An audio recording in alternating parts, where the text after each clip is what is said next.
His phone was on the kitchen counter when it buzzed. He was in the shower. I picked it up without thinking. I assumed it was his project manager because that's all his phone ever was to me. A prop in the background of our mornings. A woman's voice came through the moment I answered. Low, warm. The kind of warm that belongs to someone who has spent nights learning the shape of another person's breathing. Hey, you left your jacket at mine again. And your gym card. I put them by the door. I didn't say anything. I don't know if I could have. She laughed softly. Are you still half asleep? Last night was, I don't know. It was different. You were different.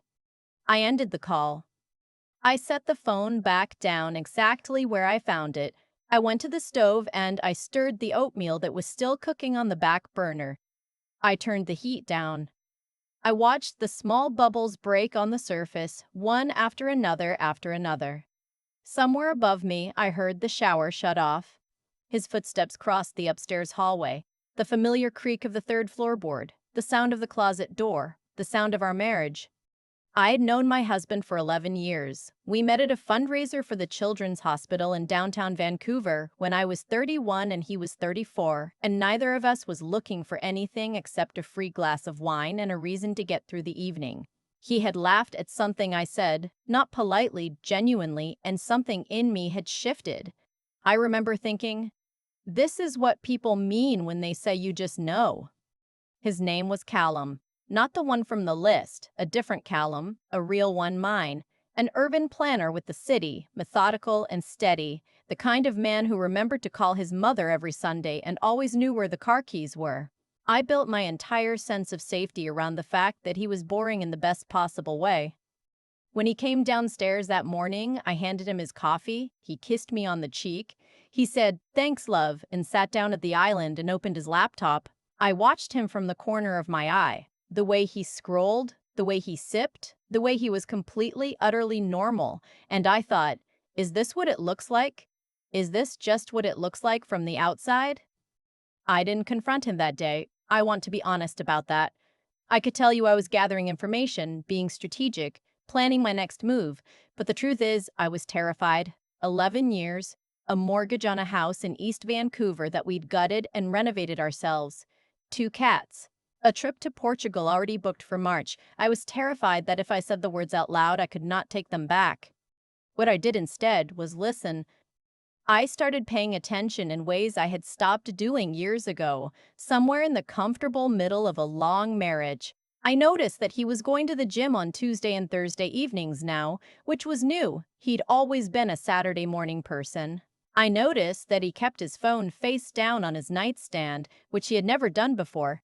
I noticed that when he laughed at something while texting, he angled the screen slightly away from me. Small adjustments. The kind you make when you're managing 2 lives in the same space. About 3 weeks in, his work friend texted me instead of him. She'd meant to coordinate a birthday dinner and she reached me by accident. We ended up talking for 20 minutes. She worked with him at the city planning office. She mentioned, almost as an aside, that he'd been leaving early on Tuesdays lately. Something about his dad's appointments, she said. His father had been dead for 6 years.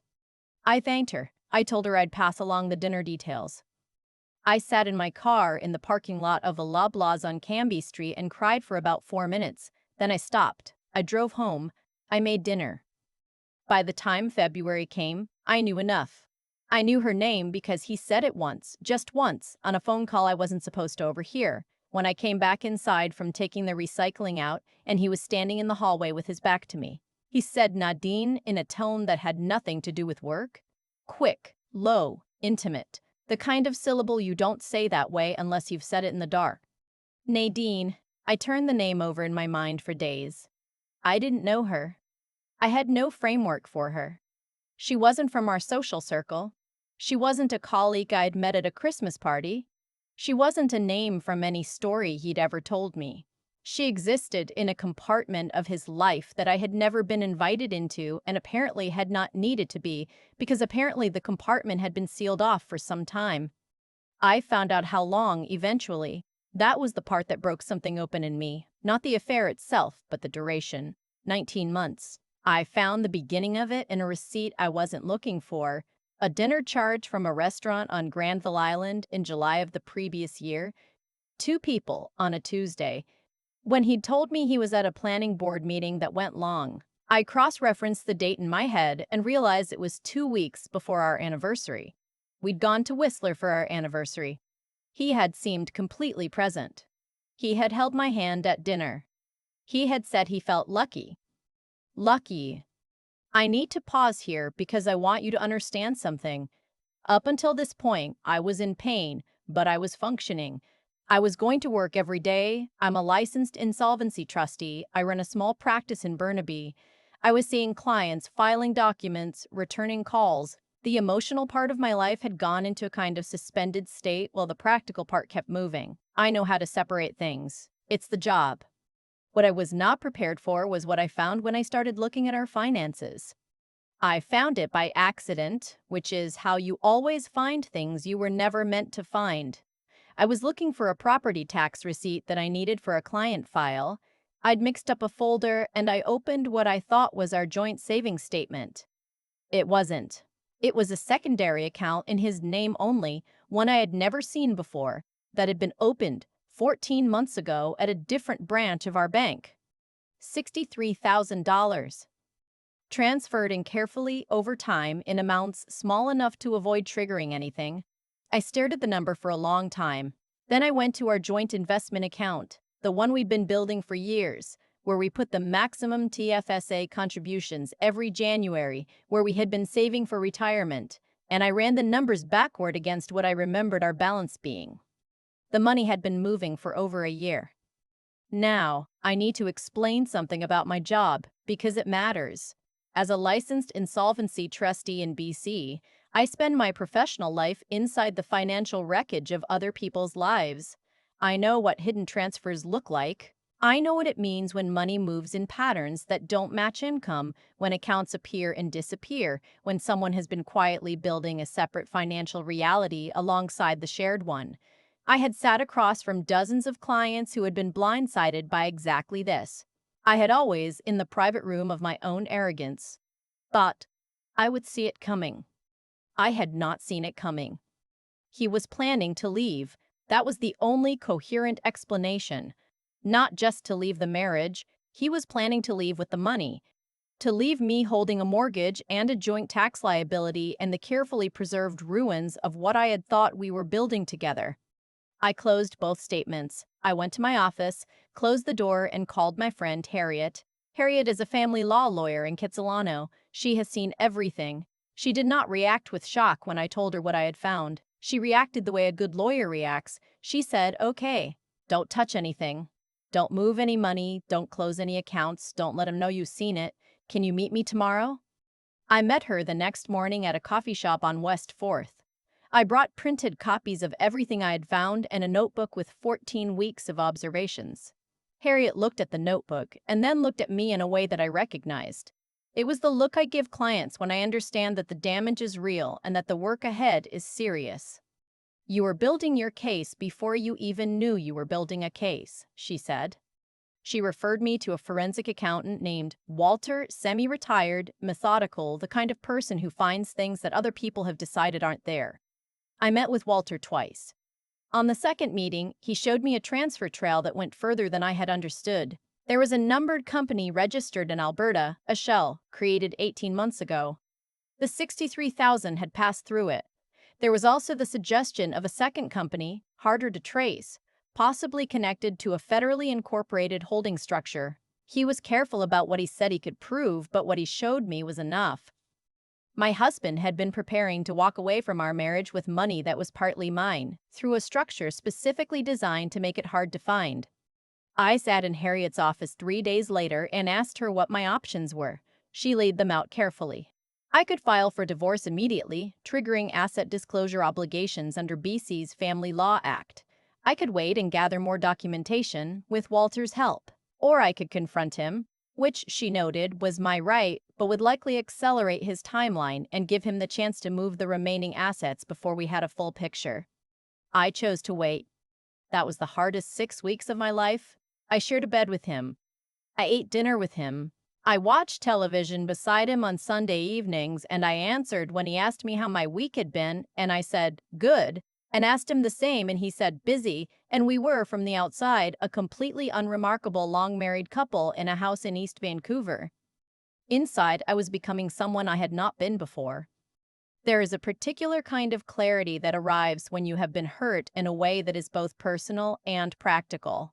The emotional part of it, the grief, the humiliation, the specific cruelty of 19 months was enormous, and I am not going to minimize it. But there was also something else underneath it, a cold, clean focus. I had spent 15 years helping people navigate the financial consequences of things that had gone wrong in their lives. I knew exactly what documents I needed. I knew exactly what a complete disclosure looked like. I knew exactly what questions to ask and what answers to demand. I also knew from my professional experience what a person looks like when they are about to run. In late March, something shifted. He started working late more often. He mentioned a potential secondment opportunity with a planning consortium in Calgary, which was vague enough to be suspicious and specific enough to be a plan. He came home one Thursday looking distracted in a way that was different from his usual distracted, less tired, more calculated.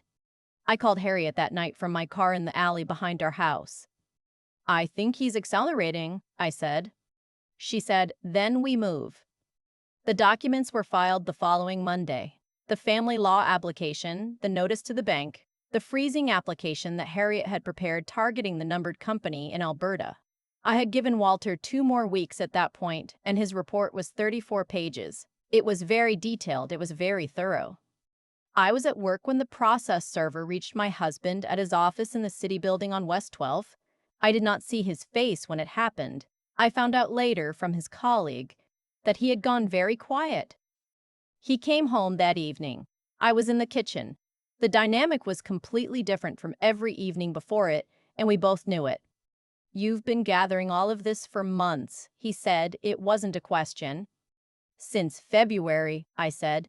The account I found by accident, everything else I found on purpose. He sat down at the island, the same spot where he drank his coffee every morning, and he looked at the surface of the counter and didn't say anything for a long time. The numbered company, I said, the transfers. Walter's report is 34 pages. Harriet's filing is complete. The bank has already received the notice. He looked up at me. He looked like someone who had spent 19 months running a parallel life and had just understood that the second life was the one with no floor in it. I wasn't going to leave you with nothing, he said. I looked at him for a moment. You were going to leave me with a mortgage, a tax liability, and $50,000 of our retirement savings missing. Which part of that is something? He didn't have an answer for that.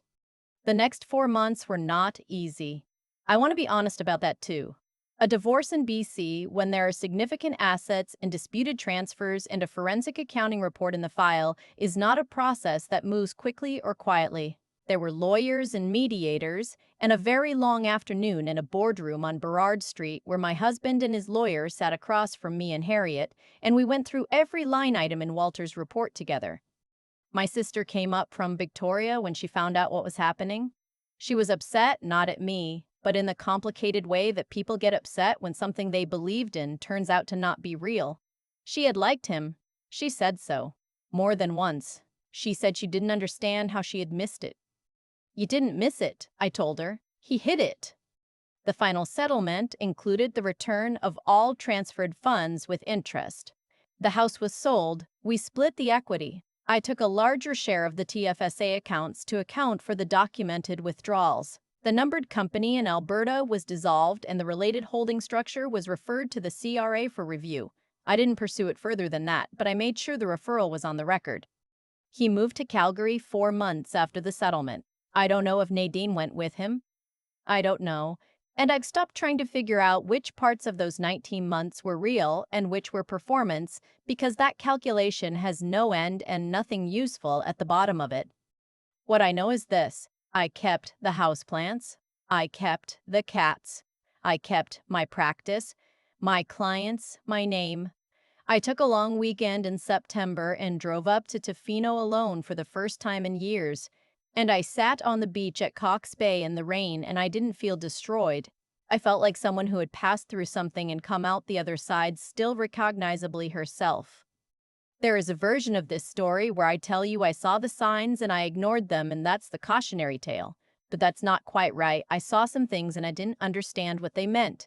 There's a difference. And when I finally understood, I did not fall apart. I found Walter. I called Harriet. I opened a notebook and I started writing things down. I'm telling you this because I know some of you have been sitting with something that doesn't quite add up, a feeling you can't name, and a life that looks fine from the outside. I'm not telling you what to do. I'm only telling you that the document you are afraid to open is almost never worse than not opening it. I came back from Tofino on a Sunday evening. I had 17 unread emails and a voicemail from a number I didn't recognize. I almost didn't listen to it. I stood in my kitchen, the same counter where I had answered his phone that morning in January without thinking, and I pressed play. The voice was careful, measured. Someone who had chosen each word before speaking. "I think we have a mutual interest," it said. "I think you'd want to know what I know. Call me back." I stood there for a moment in my quiet kitchen, listening to the silence after the message ended. 11 months ago, I would have found a message like that unsettling. I would have called my husband first, without thinking, because that's who I called when something felt wrong. I set my phone down on the counter. I put the kettle on. I thought about it carefully. Then I called back. I think about that morning in the kitchen a lot, not with anger anymore, mostly with a kind of quiet recognition. A phone on a counter. A shower running upstairs. A woman's voice that was warm in a way that told me everything I hadn't let myself know. What I understand now, looking back, is that the truth had been there for a long time, not hidden, exactly, more like set just outside the frame of what I was willing to see. And I think that's something worth sitting with, because I don't believe I was stupid or weak. I was someone who had built a life around a version of a person that turned out to be incomplete. That's not a character flaw. But the moment I saw the bank statement, really saw it, not just the numbers, but what the numbers meant, I had a choice about who I was going to be from that point forward. The thing that saved me wasn't luck. It was that I didn't let grief be the only thing happening inside me. Grief was there, absolutely. 19 months. Our anniversary trip. The way he said, "Thanks, love," and kissed my cheek the very morning I found out. That particular kind of pain doesn't have a clean resolution. But alongside the grief, something else showed up. A steadiness, a willingness to think clearly even when clarity was the last thing I wanted. I called Harriet. I found Walter. I opened the notebook. I've thought a lot about what Harriet said, that I had been building my case before I knew I was building one. I think what she meant, and what I've come to believe, is that paying attention is its own form of integrity. Not paranoia, not suspicion. Just the honest discipline of not looking away from things that don't add up. My husband had spent months counting on the fact that I would keep not looking, and for a while he was right. But there is something in me, and most people, I think, that eventually refuses to keep the books in two separate columns. What I carried out of that whole experience wasn't bitterness. It was a more accurate understanding of my own capacity. I had always thought of myself as someone who was good at her job, but perhaps not particularly strong in the personal parts of her life, too trusting, too settled, too willing to let comfort substitute for attention.